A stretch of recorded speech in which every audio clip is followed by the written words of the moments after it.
More student protests in London. Lib Dems split by petition. And in sport, Ryan Gosney keeps Winchester afloat on the Isle of Wight. Good afternoon and welcome to Winchester News Online. I'm Cara Laithwaite. Thousands of students descended on London this week to take part in further demonstrations opposing tuition fee rises. Despite assurances from senior figures of the coalition government, students are still disillusioned and angry at the proposals. Rebecca Gray reports from the capital.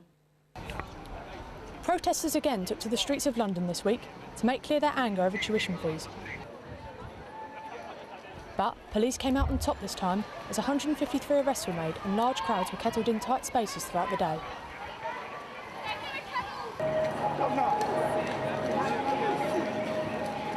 Violent outbursts were quickly stopped and all protesters were relegated to chanting and shouting in the freezing conditions from the heavily guarded Trafalgar Square.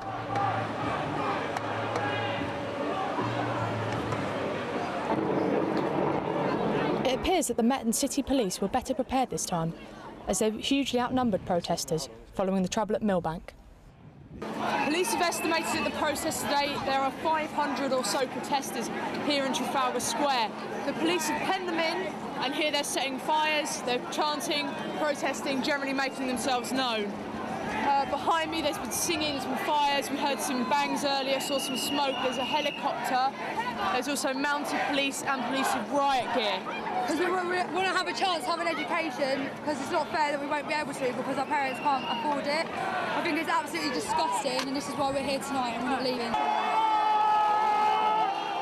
Right, stick together! The deployment of riot officers combined with the freezing weather effectively ended the protest. The police had the upper hand on Tuesday, but, weather permitting, this may not be the last of the student protests. Liberal Democrat Martin Todd has told WINOL that enough has been done by his party to secure the future of students in higher education. Todd is yet to sign a petition drawn up by a breakaway group of Liberal Democrats urging party leaders to scrap the tuition fee increase. But Winchester's former parliamentary candidate was keen to stress that he has not ruled out signing the petition in the future. Our political correspondent Stuart Appleby reports.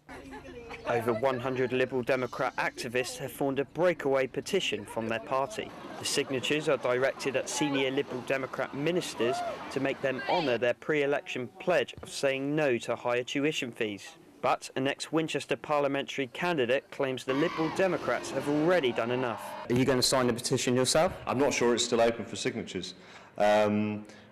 I might do. I'm not sure. You know, I think it's had the impact it was meant to do. I've already been talking to ministers. The local party has written to every other local party and all the MPs in the country. We made a donation to the Students' Union to help pay towards the cost of sending people to the demonstration in London. So, you know, we've been very, very active here in Winchester. It's had its big impact. I'm happy to contact him about it. I'm not sure it would make much difference either way at the moment. A West Sussex councillor who hosts a petition on his website says the deal with the coalition government just isn't good enough. When we had the coalition discussions, to my mind, that should have been a red line issue because we'd said that we would vote against anything, and so to say they could abstain is obviously better than nothing, but it's not good enough. It's not in line with what we'd said we'd do. Closer to home, a Winchester student Tory group backs higher tuition fees. The people that want, you know, oh, we want our degrees, you know, paid for by the taxpayer, we don't want any tuition fees, it's ridiculous. I mean, you know, it's unethical in a sense because you see this unemployment, a lot of job cuts that have to be made. I mean, you know, the money's got to come from somewhere to pay back the deficit, and students go, oh yeah, we want our degree for free, we want the taxpayers to pay. It's unethical, it's wrong. Pressure from the petition itself could force Liberal Democrat members of Parliament to oppose a government plan, this going against the agreed coalition tuition fee deal. The final vote is due to take place before the end of the year in what could be one of the most significant decisions for the future of higher education funding in the UK. Stuart Appleby, Winchester News Online.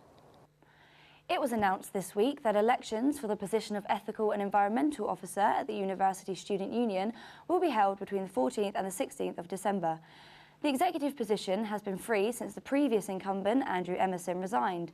The Liberal Democrat activists claimed that the NUS movement was too Labour-led, conflicting with his political ideology. Applications for new candidates are now open and students have until the 10th of December to put themselves forward. In other news, welfare experts say that plans by high street banks to introduce a new overdraft fee will promote better money management among students. Despite a proposed increase in charges, the new system will aim to give students more control over their finances. Julie Cordier investigates. The latest banks to introduce a daily flat fee when customers breach their agreed overdraft limit are NatWest, Lloyds TSB and RBS. Winchester welfare experts claim that the new fee is a good thing for students. This new policy that banks are introducing of a daily fee when they go over the authorised overdraft, I feel is probably quite a good idea because it means it's a lot more transparent. We see a lot of students who in September get their first loan instalment, which can be £2,000 up to £2,400. And it's just too tempting to go out and spend that. So I think it will make students hopefully a lot more aware and therefore careful of how they spend their money. Lloyds TSB told WINOL that they're trying to help customers to have more control over their money. Customers will pay £6 a day when they breach their overdraft limit, and as will RBS customers. On the other hand, Lloyds will charge up to £10 a day, the cost varying according to how far customers go past their limits. Students do slip in the red from time to time, but if this happened under the new rules, they could end up paying more than they expected. I spent more than I should have. I got given a large sum of money in loans, didn't realise how to work it properly, so I had enough to help me throughout the year. And before I had that one-off payment which I had to pay, but now it keeps going up and up. And I spent all my money very early on, so with that new thing now, if that was enforced then, my fine would have been a lot more. Despite complaints from customers over the unfairness of bank charges, the High Court ruled in 2008 that the charges are legal. Julie Cordier for Winchester News Online. A man who stabbed his girlfriend and daughter to death has been convicted of murder at Winchester Crown Court. Anthony Marsh claimed that voices in his head drove him to commit the crime. Sebastian Farris has the details. 22-year-old Anthony Marsh of Totton, Southampton was found guilty yesterday for the murders of former girlfriend Stephanie Bellinger and their 10-month-old daughter Lily. Marsh, who had been diagnosed with bipolar disorder, had admitted killing Stephanie and Lily, but had pleaded not guilty on the charge of murder. On the 25th of February of this year, Marsh stabbed both his girlfriend and daughter to death in their bedroom. Claiming he had been under the control of voices in his head, Marsh pleaded guilty to manslaughter on the grounds of diminished responsibility. But, as the trial drew to a close yesterday, the jury found Marsh guilty of murder on both counts. In a statement released by Miss Bellinger's family, her relatives say they are happy with the verdict. We believe that Anthony Marsh is a dangerous and violent man, and he should be kept in a secure environment for the rest of his life. The impact of the dreadful loss of Stephanie and Lily is a life sentence for us all. At sentencing today, Mr. Justice Holroyd announced Marsh would serve a minimum of 26 years before he is eligible for parole. This is Sebastian Farris, Winchester News Online. And now for your sports fix. Will, I know the weather hasn't been brilliant lately, but what have you got for us? Fixtures have been effective. We'll have more on that later. On Saturday, Winchester City crossed the Solent for the second time this season, looking to stay top of the Wessex Premier League. It turned out to be an old face that was the hero for City. Karen Purnell was there.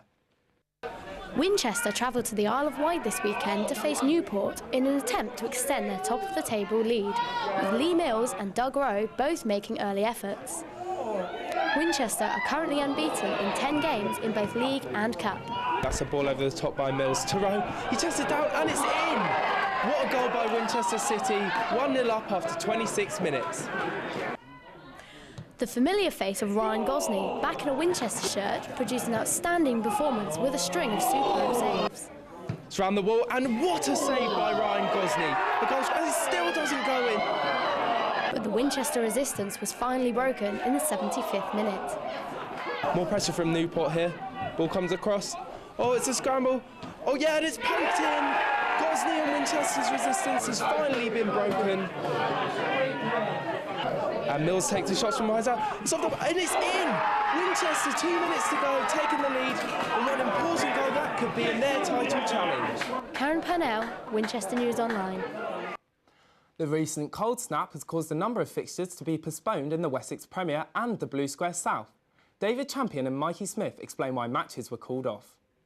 There's meant to be 3 games tonight, 3 have been called off. Obviously it's snowing, but what is it about the snow that makes organisers call off games? Well, it's not so much the snow, Dave, it's the frozen pitches underneath the snow. It's just not safe for the players to be playing in these sort of conditions because the pitches are too hard, players can pick up injuries, little niggles. It just doesn't make for a good game of football either. With the ice conditions on the road, there's probably going to be accidents on the road tonight, and it's not worth the supporters and the officials risking their lives to get to a football match at the end of the day. Well, there were 2 games that did go ahead last night. Bournemouth stormed to a 4-1 victory at home to Romsey Town. Goals from Scott Arnold, Thomas Jeffs and a double from Jake Rowley sealed the points, moving the Poppies up to 5th place in the Wessex Premier. Elsewhere, Forley registered a surprising 2-1 win at Tottenham and Ealing, Callum Earle scoring his 3rd goal in 2 games. The result moves the Oilers 5 points clear at the bottom of the table. Matches at Alresford Town, Winchester City and Basingstoke Town all fell foul of the weather. That's all your sport for this week. Join us next time when, weather permitting, Sports Week will be returning to its usual slot. Back to you, Cara. Thank you, Will. And finally, this year marks the 190th anniversary of John Keats' poem To Autumn, written while the famous romanticist was living in Winchester. The scenery along Keats Walk, now a popular tourist attraction, was the inspiration behind the iconic poem. Thomas Hobbs took a step back into Winchester's past.